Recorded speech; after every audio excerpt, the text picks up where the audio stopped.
ಕಾವೇರಿಗೆ ಅನ್ಯಾಯ ಆಗೋಗಿ ನಾವು ಬಿಡಲ್ಲ. ಕಾವೇರಿಗೆ ಮದುವೆ ಮಾಡಿಸ್ತೀವಿ. ನೀವೇನು ಚಿಂತೆ ಮಾಡಬೇಡಿ ಆಂಟಿ. ಹಾಗೆ ಆಗ್ಲಪ್ಪ. ನೀವೇನು ತಲೆ ಕೆಡ್ಸ್ಕೋಬೇಡಿ. ಒಳಗೆ ಕರ್ಕೊಂಡೋಗಿ. ಕಾವೇರಿ ಬಾಮ್ಮ.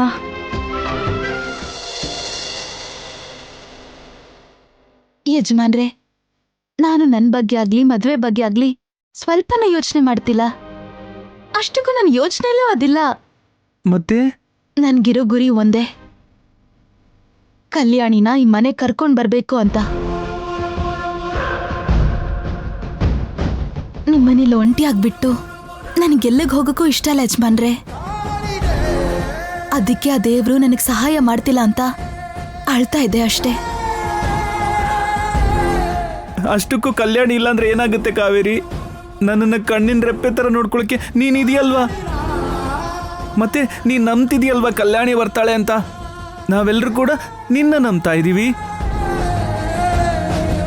ನಿಜವಾಗ್ಲೂ ಕಲ್ಯಾಣಿ ಬರ್ತಾಳೆ. ನಿನ್ನ ಸಂಕಲ್ಪ ಖಂಡಿತವಾಗ್ಲೂ ನೆರವೇರುತ್ತೆ ಕಾವೇರಿ. ನೀನು ಬೇಜಾರು ಮಾಡ್ಕೋಬೇಡ. ಇನ್ನೇನು ಚಿಂತೆ ಮಾಡಬೇಡ ಕಾವೇರಿ.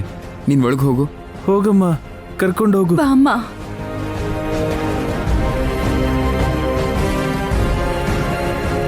ಪಾಪ ಕಾವೇರಿ. ಪೃಥ್ವಿ, ನಾವು ಹೇಗಾದ್ರೂ ಆ ಚಂದ್ರಶೇಖರ್ನ ಒಪ್ಪಿಸ್ಬೇಕು. ಕಾವೇರಿನ ನಮ್ಮ ಥರನೇ ಪ್ರೀತಿ ಮಾಡೋ ಆ ನವೀನ್ ಜೊತೆ ಮದುವೆ ಮಾಡಬೇಕು. ಅಲ್ಲಿವರೆಗೂ ನೀನು ಮಾತ್ರ ಕಾವೇರಿ ಬೇಜಾರು ಮಾಡ್ಕೊಳ್ದೇ ಇರೋ ಹಾಗೆ ಹುಷಾರಾಗಿ ನೋಡ್ಕೋಬೇಕು. ಹೋಗು, ನೋಡ್ಕೋ, ಒಳಗೋಗಿ ನೋಡ್ಕೋ. ಆಗಲಿ ಅಂಕಲ್, ಹೋಗು.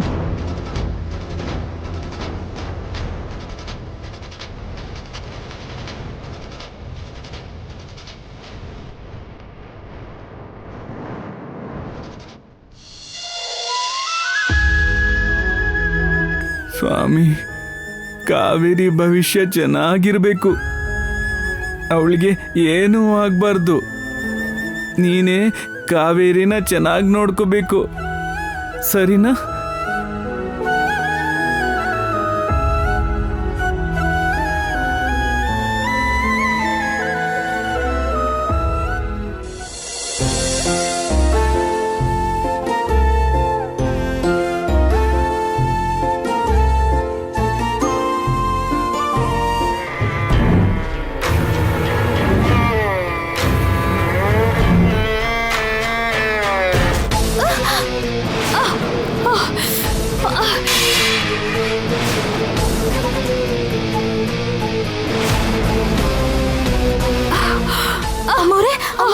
ನೋಡಿಲ್ಲ ಅಮ್ಮೋರೆ.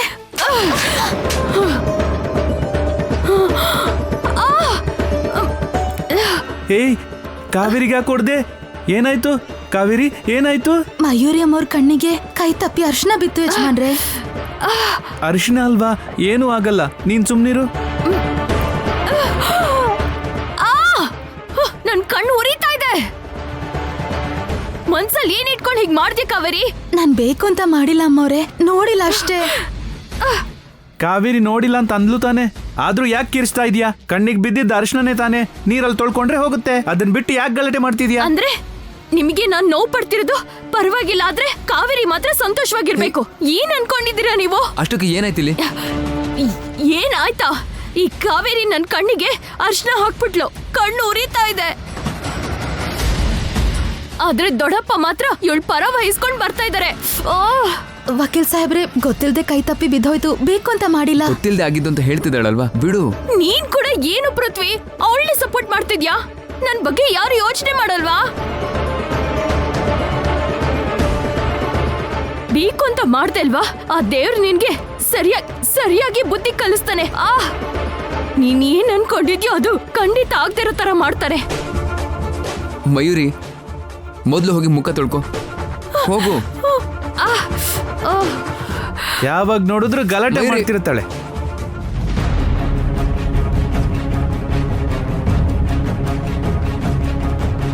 ಅಮ್ಮ ಕಾವೇರಿ, ನೀನ್ ಇದಕ್ಕೆಲ್ಲ ತಲೆ ಕೆಡ್ಸ್ಕೋಬೇಡಮ್ಮ.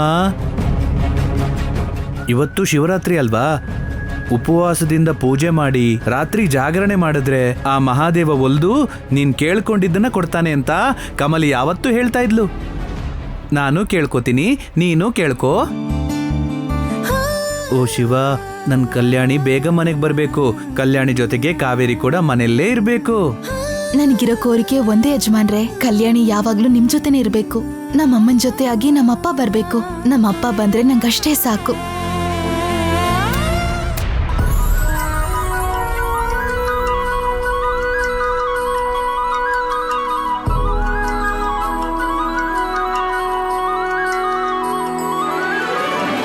ಕಲ್ಯಾಣಿ, ನಾನು ಹೇಳಿದ್ನಲ್ಲ ನಿನ್ ಕೋರಿಕೆ ತೀರುತ್ತೆ ಅಂತ. ನೋಡಿದ್ಯಾ, ನಿನ್ ಕೋರಿಕೆ ನೆರವೇರುತ್ತೆ ಅಂತ. ಶಿವ ಕೂಡ ಈ ಹಾರನ ಹಾಕಿ ಈ ಮೂಲಕ ಹೇಳ್ದ ನೋಡು.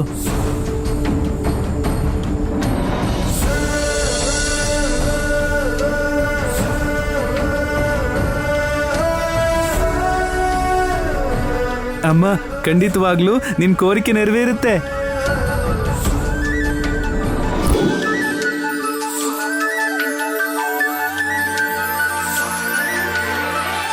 ನಮ್ಮಪ್ಪ ಆದಷ್ಟು ಬೇಗ ಬರ್ತಾರಾ?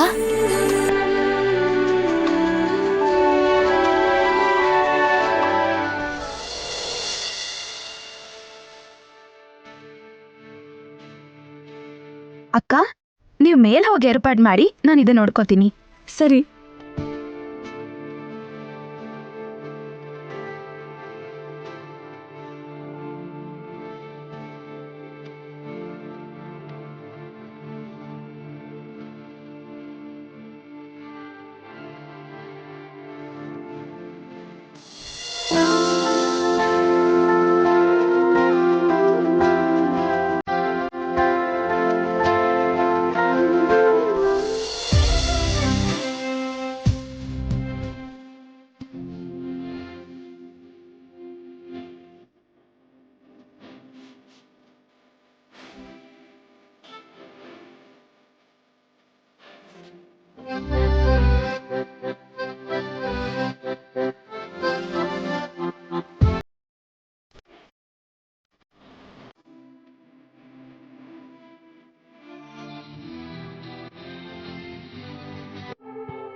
ವಕೀಲ್ ಸಾಹೇಬ್ರೆ, ನೀವು ಕೂತ್ಕೋ ಕಾವೇರಿ. ಅಲ್ಲ, ಇಂಥ ಬಿಸಿಲಲ್ಲಿ ಕೆಲಸ ಮಾಡ್ತಾ ಇದೆಯಲ್ಲ ಕಾವೇರಿ. ಕೆಲ್ಸ ಶುರು ಮಾಡಿದ್ಮೇಲೆ ನಿಲ್ಸೋ ಮಾತೇ ಇಲ್ಲ ಸಾಹೇಬ್ರೆ. ಈಗ್ಲೇ ಬಿಸಿಲು ಜಾಸ್ತಿ ಆಗಿದ್ದು. ಕೇಕ್ ತಿನ್ನು ಕಾವೇರಿ. ಅಯ್ಯೋ ದೇವ್ರೆ, ಇವತ್ತು ಶಿವರಾತ್ರಿ ವಕೀಲ್ ಸಾಹೇಬ್ರೆ. ಉಪವಾಸ ಇದ್ದು ರಾತ್ರಿ ಎಲ್ಲ ಜಾಗರಣೆ ಇದ್ದು ನಾಳೆ ಉಪವಾಸ ಬಿಟ್ರೇನೆ ನಾವ್ ಅನ್ಕೊಂಡಿರೋ ಕೋರಿಕೆ ಎಲ್ಲ ಈಡೇರತ್ತೆ. ಅದಕ್ಕೆ ಇವತ್ ನಾನು ಏನು ತಿನ್ನಲ್ಲ. ಹೌದಾ ಕಾವೇರಿ? ಹೌದು. ಸರಿ, ನಾನು ಏನು ತಿನ್ನಲ್ಲ, ನಾನು ಉಪವಾಸ ಮಾಡ್ತೀನಿ. ಅಯ್ಯೋ ವಕೀಲ್ ಸಾಹೇಬ್ರೆ, ನಿಮ್ ಕೈಲಿ ಉಪವಾಸ ಇರಕ್ಕಾಗಲ್ಲ. ನೀವ್ ತಿನ್ನಿ ಸಾಹೇಬ್ರೆ. ನಿಮ್ ಬದ್ಲಿಗೆ ನಾನು ಉಪವಾಸ ಇದ್ದು ನಿಮ್ ಮನ್ಸಲ್ಲಿರೋ ಕೋರಿಕೆನ ನಾನ್ ನೆರವೇರಿಸ್ತೀನಿ. ಆದ್ರೆ ನಮ್ಮಿಬ್ರು ಮನ್ಸಲ್ಲಿರೋದು ಒಂದೇ ಕೋರಿಕೆ ಸಾಹೇಬ್ರೆ. ನಿನ್ ಮನ್ಸಲ್ಲಿ ನನ್ ಮನ್ಸಲ್ಲಿ ಒಂದೇ ಕೋರಿಕೆನಾ? ಅದೇ ಕಾವೇರಿ? ಕಲ್ಯಾಣಿ ಮನೆಗೆ ಬರೋದೇ ಅಲ್ವಾ ಸಾಹೇಬ್ರೆ? ಯಾಕ್ ವಕೀಲ್ ಸಾಹೇಬ್ರೆ ಹಾಗ್ ನೋಡ್ತಿದ್ದೀರಾ? ಏನಿಲ್ಲ ಕಾವೇರಿ, ಯಾರೇ ಆದ್ರೂ ಅವ್ರಿಗೋಸ್ಕರ ಕೇಳ್ಕೊತಾರೆ. ನೀನ್ ಮಾತ್ರ ನಿನ್ಗೋಸ್ಕರ ಬಿಟ್ಟು ಬೇರೆ ಎಲ್ರೂ ಪರವಾಗೂ ಕೇಳ್ಕೊತೀಯ. ನಿಜವಾಗ್ಲೂ ನೀನು ತುಂಬಾ ಸ್ವೀಟ್ ಕಾವೇರಿ.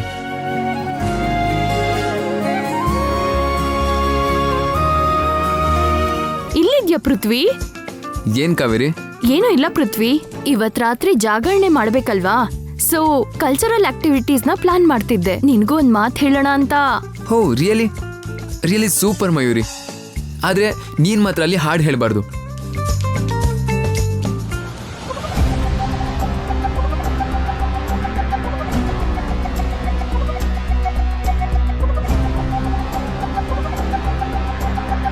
ಆ ತರ ಎಲ್ಲ ಏನೂ ಇಲ್ಲ ಪೃಥ್ವಿ. ನೀನು ನಾನು ಸೇರ್ಕೊಂಡು ಶಿವಕಾಳಿ ನಾಟ್ಯನ ಮಾಡ್ತಿದೀವಿ. ವಾಟ್?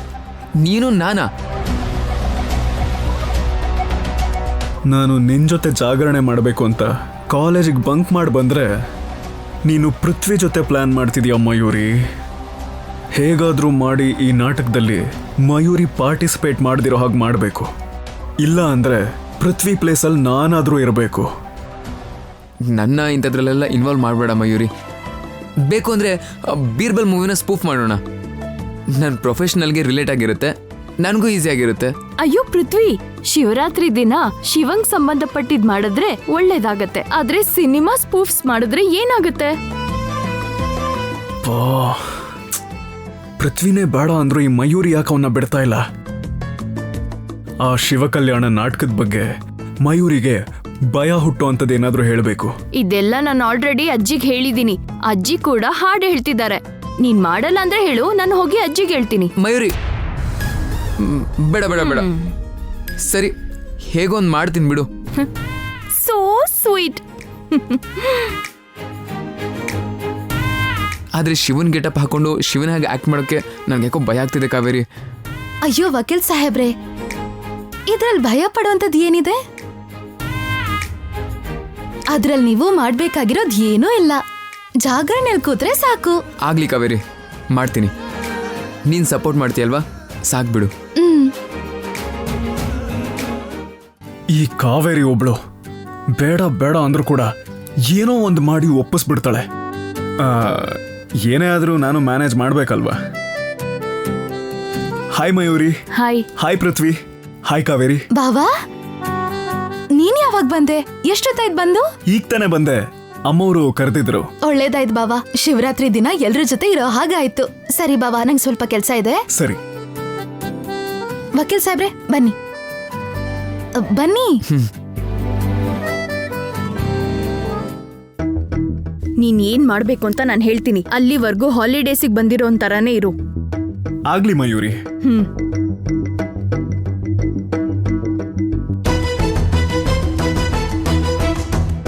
ಹಾಲಿಡೇಸ್ನ ಎಂಜಾಯ್ ಮಾಡು ಅಂದಿದ್ ಸರಿನೇ, ಆದ್ರೆ ಶಿವಕಲ್ಯಾಣ ನಾಟಕದ ಬಗ್ಗೆ ಹೇಳಿದ್ದು ಯಾಕೋ ಮನ್ಸಿಗೆ ಬೇಜಾರಾಗ್ತಿದೆ. ಆಕ್ಚುಲಿ ಶಿವಕಲ್ಯಾಣ ಕತೆ ಏನು ಅಂತ ತಿಳ್ಕೋಬೇಕು. ಎಲ್ಲೇ ಸಣ್ಣ ಹಿಂಟ್ ಸಿಕ್ಕಿದ್ರು ಕೂಡ ಮಯೂರಿ ರೂಟ್ನ ಕಟ್ ಮಾಡಬೇಕು. ತಿಳ್ಕೊಳ್ಳೋಣ.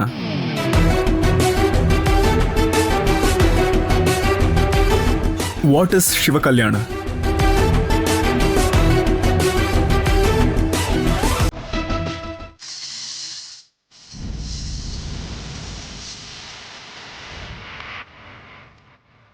ನಾವು ತಪ್ಪು ಮಾಡ್ತಿದ್ವೇನೋ ಒಂದ್ಸಲ ಯೋಚನೆ ಮಾಡುವ ವೈದಿಕ.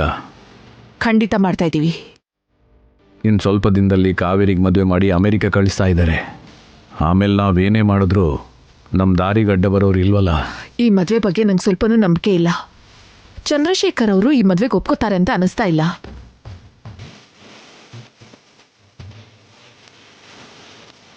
ಒಂದ್ ವೇಳೆ ಹಾಗೇನಾದ್ರೂ ನಡೆದ್ರೆ ಆ ಕಾವೇರಿನ ಇಲ್ಲಿಂದ ಕಳಿಸೋದು ನಮ್ಮ ಕೈಲಂತೂ ಆಗಲ್ಲ.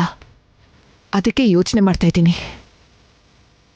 ನಿನಗೆ ಕ್ಲಾರಿಟಿ ಇದ್ರೆ ನನಗೋಕೆ. ಅದಕ್ಕೆ ಭಾವನವ್ರ ಹೆಲ್ತ್ ರಿಪೋರ್ಟ್ಸ್ನ ತಗೊಂಡು ಡಾಕ್ಟರ್ಗೆ ಬರಕ್ಕೆ ಹೇಳಿದ್ದೀನಿ. ಆ ರಿಪೋರ್ಟ್ಸ್ ಏನಾದರೂ ನಮ್ಗೆ ಅನುಕೂಲವಾಗಿದ್ದರೆ ಭಾವನವರು ಈ ಶಿವರಾತ್ರಿನ ಆನಂದವಾಗಿ ಆಚರಿಸ್ಕೋತಾರೆ. ಅದೇ ರಿಪೋರ್ಟ್ಸ್ ಭಾವನವ್ರಿಗೆ ಅನುಕೂಲವಾಗಿದ್ದರೆ ಇದೇ ಶಿವರಾತ್ರಿ ಭಾವನವ್ರಿಗೆ ಕೊನೆ ರಾತ್ರಿಯಾಗಿ ಬದಲಾಗತ್ತೆ.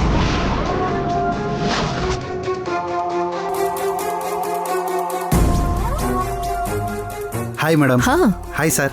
ಹಲೋ, ಕೂತ್ಕೊಳ್ಳಿ. Thank you.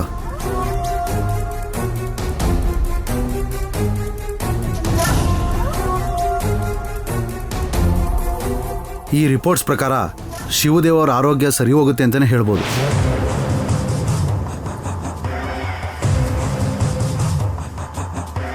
ಏನು ಹೇಳ್ತಾ ಇದ್ದೀರಾ ಡಾಕ್ಟರ್? ಹೌದು ಮೇಡಮ್, ಈ 2-3 ತಿಂಗಳಿಂದ ಅವ್ರ ಆರೋಗ್ಯ ತುಂಬಾ ಸುಧಾರಿಸಿದೆ.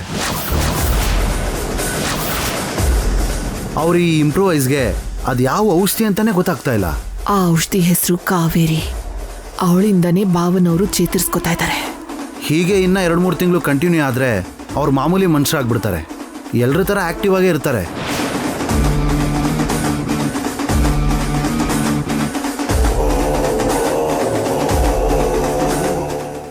Okay doctor, thank you. Okay madam, ಹಾಗಾದರೆ ನಾನು ಬರ್ತೀನಿ. ಬರ್ತೀನಿ ಸರ್. ಅಣ್ಣ ನಾರ್ಮಲ್ ಆದ ಅಂದರೆ ನಮಗೆ ತುಂಬ ರಿಸ್ಕ್ ಇದೆ ಅಂತ ಅರ್ಥ.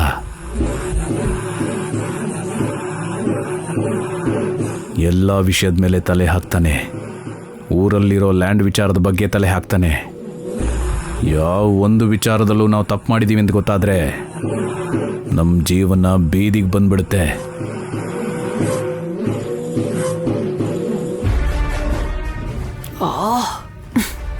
ಅಲ್ಲ, ಇದು ಹೇಗೆ ಸಾಧ್ಯ ಅಗ್ನಿದೇವ್? ನಾವಿಷ್ಟು ವರ್ಷಗಳಿಂದ ಭಾವನವ್ರಿಗೆ ಇಂಜೆಕ್ಷನ್ ರೂಪದಲ್ಲಿ ವಿಷನ ಹಾಕ್ತಾನೆ ಬಂದಿದ್ದೀವಿ. ಆದರೂ ಭಾವನವ್ರು ಚೇತರಿಸ್ಕೊತಾ ಇದ್ದಾರೆ. ಆ ಕಾವೇರಿ ಕೊಡೋ ಔಷಧಿಲಿ ಅಷ್ಟೊಂದು ಪವರ್ ಇದೆಯಾ? ಇರ್ಬೋದೇನೋ. ನಾವಿಷ್ಟು ವರ್ಷ ಭಾವನವರು ಬೆಡ್ ಮೇಲೆ ಜೀವಂತ ಶವವಾಗಿದ್ರೆ ಸಾಕು ಅಂತ ಅನ್ಕೊಂಡು ಪ್ರಯತ್ನ ಪಡ್ತಾ ಇದ್ವಿ. ಹಾಗೆ ಇದ್ರೂ ಕೂಡ ಈ ಕಾವೇರಿ ಬಂದು ಈಗ ಅವರಲ್ಲಿ ಜೀವ ತುಂಬ್ತಾ ಇದ್ದಾಳೆ. ಅಗ್ನಿದೇವ್, ದಿನ ನಾವು ಕೊಡೋ ಡೋಸ್ಗಿಂತ ಜಾಸ್ತಿ ಡೋಸ್ ಇವತ್ತು ಕೊಡೋಣ. ಈ ಶಿವರಾತ್ರಿನೇ ಭಾವನವ್ರಿಗೆ ಕೊನೆ ರಾತ್ರಿಯಾಗಿ ಬದಲಾಯಿಸೋಣ. ಇವತ್ತ? ಹೌದು. ಶಿವರಾತ್ರಿ ದಿನ ಸತ್ರೆ ಎಂಥ ಒಳ್ಳೆ ದಿನ ಸತ್ತಿದ್ದಾರೆ, ಸ್ವರ್ಗಕ್ಕೆ ಹೋಗ್ತಾರೆ ಅಂತ ಅಂತಾರೆ. ಡೋಸ್ ಜಾಸ್ತಿ ಆದ್ರೆ ಸ್ಪಾಟಲ್ಲಿ ಹೋಗ್ಬಿಟ್ರೆ ಅವನು? ಸ್ಪಾಟಲ್ಲಂತೂ ಹೋಗಲ್ಲ, ಆದ್ರೆ ಶಿವರಾತ್ರಿ ಮುಗಿಯೋದ್ರೊಳಗಂತೂ ಹೋಗ್ತಾರೆ. ಇವಾಗ ನಾವು ಅವ್ರಿಗೆ ದಯೆ ಕರುಣೆ ತೋರಿಸ್ತಾ ಕೂತ್ಕೊಂಡ್ರೆ ಭಾವನವ್ರು ನಾರ್ಮಲ್ ಆದ್ಮೇಲೆ ಕರುಣೆ ದಯೆ ತೋರಿಸ್ದೆ ನಮ್ಮನ್ನು ಹೊರಕಾಕ್ತಾರೆ. ಅದಕ್ಕಿಂತ ಹೆಚ್ಚಾಗಿ ಮಯೂರಿ ಜೀವನ ಹಾಳಾಗಿ ಹೋಗುತ್ತೆ. ಹೌದು ವೈದಿಕ. ಆ ಇಂಜೆಕ್ಷನ್ನ ಹೇಗಾದ್ರೂ ಮಾಡಿ ತರಿಸು ಅಗ್ನಿದೇವ್. ಇವತ್ತು ರಾತ್ರಿನೇ ಅವ್ರಿಗೆ ಹೈ ಡೋಸೇಜ್ ಕೊಡ್ಬೇಕು. ಹೌದು.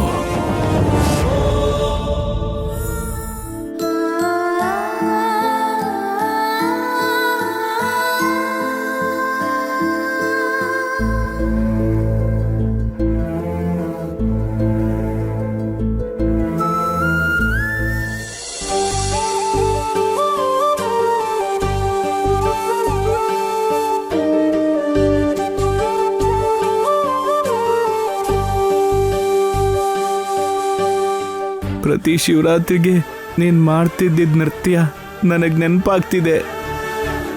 ನೀನು ಇದ್ದಿದ್ರೆ ಈ ಶಿವರಾತ್ರಿಗೆ ನೀನು ಕೂಡ ನೃತ್ಯ ಮಾಡ್ತಿದ್ದೆ. ಆದರೆ ನೀನಿಲ್ಲ. ಕೊನೆ ಪಕ್ಷ ಕಲ್ಯಾಣಿ ಇದ್ದಿದ್ರೆ ಅವಳಲ್ಲಿ ನಾನು ನಿನ್ನನ್ನು ನೋಡ್ತಿದ್ದೆ. ಆದರೆ ಕಲ್ಯಾಣಿ ಕೂಡ ಇಲ್ಲ.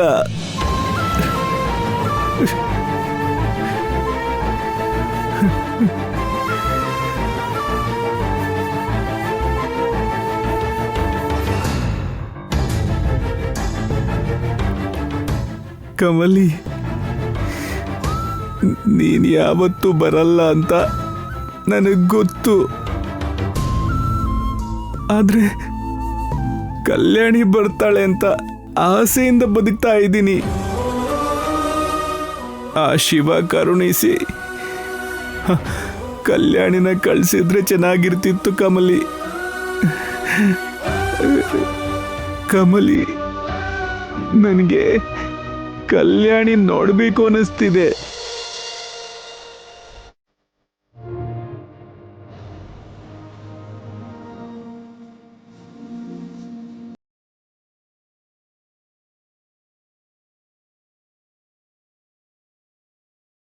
ಕಲ್ಯಾಣಿ, ಅಮ್ಮ ಕಲ್ಯಾಣಿ.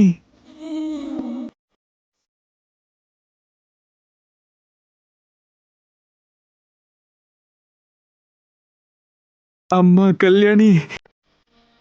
ಕಾವೇರಿ, ನನ್ನ ಕಲ್ಯಾಣಿನ ನೆನ್ಪು ಮಾಡ್ಕೊಂಡ ಪ್ರತಿ ಸಾರಿ ನೀನೇ ಬರ್ತಿದೀಯ. ಕಲ್ಯಾಣಿ ಅವಶ್ಯಕತೆ ಬಂದಾಗೆಲ್ಲ ನೀನೇ ಬರ್ತಾ ಇದೀಯ. ಇಲ್ಲಿ ನೋಡು, ಈಗ ಕೂಡ ಕಲ್ಯಾಣಿ ಬಗ್ಗೆ ಕಮಲಿಗೆ ಹೇಳ್ತಾ ಇದ್ದೆ. ನನ್ನ ಕಲ್ಯಾಣಿನ ತೋರಿಸು ಅಂತಂದೆ. ಅಷ್ಟರಲ್ಲಿ ನೀನು ಬಂದ್ಬಿಟ್ಟೆ. ನೀನೇ ನನ್ನ ಕಲ್ಯಾಣಿ ಆಗಿದ್ದಿದ್ರೆ ಚೆನ್ನಾಗಿರೋದು. ಕಲ್ಯಾಣಿ ಬರೋವರೆಗೂ ನಾನೇ ನಿಮ್ ಕಲ್ಯಾಣಿ ಯಜಮಾನ್ರೆ. ತಗೊಳ್ಳಿ, ಈ ಜ್ಯೂಸ್ ಕುಡೀರಿ.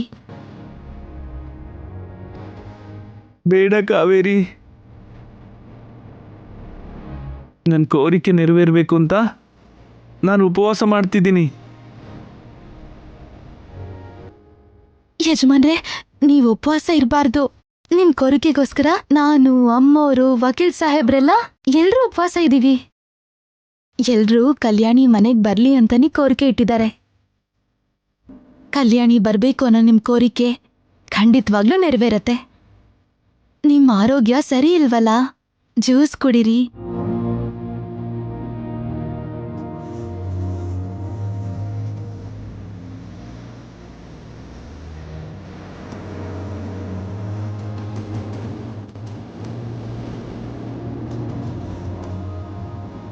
ನಾನು ಉಪವಾಸ ಇರೋದು ಕಲ್ಯಾಣಿಗೋಸ್ಕರ ಅಲ್ಲ ಕಾವೇರಿ, ನಿನಗೋಸ್ಕರ ಕಾವೇರಿ.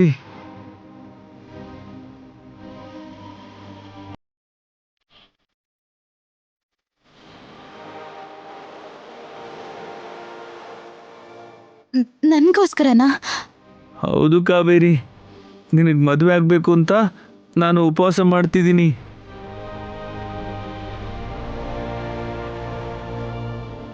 ನನ್ ಮದ್ವೆಗೋಸ್ಕರ ನೀವ್ಯಾಕೆ ಉಪವಾಸ ಇರ್ತೀರ ಯಜಮಾನ್ರೆ? ಆ ನವೀನ್ ಅವ್ರ ತಂದೆ ಈ ಮದುವೆ ಆಗಲ್ಲ ಅಂತ ಹೇಳ್ಬಿಟ್ಟು ಹೋದ್ನಲ್ಲ, ಅವನ ಮನಸ್ಸು ಬದಲಾಗಬೇಕು ಅಂತ, ಬಂಗಾರದಂತ ನಿನ್ನ ಮನಸ್ಸು ಗೊತ್ತಾಗಬೇಕು ಅಂತ, ನಿನ್ನ ಮದುವೆನ ನಾನು ಮಾಡಬೇಕು ಅಂತ ಈ ಉಪವಾಸ ಮಾಡ್ತಿದ್ದೀನಿ. ನಿಮ್ ಕುಟುಂಬದ ಬಗ್ಗೆ, ನಿಮ್ ಹೆತ್ತ ಮಗಳ ಬಗ್ಗೆ ಯೋಚನೆ ಮಾಡೋದು ಬಿಟ್ಟು ನನ್ನ ಸಂತೋಷದ ಬಗ್ಗೆ, ನನ್ನ ಭವಿಷ್ಯದ ಬಗ್ಗೆ ಯೋಚನೆ ಮಾಡ್ತಿದ್ದೀರಾ?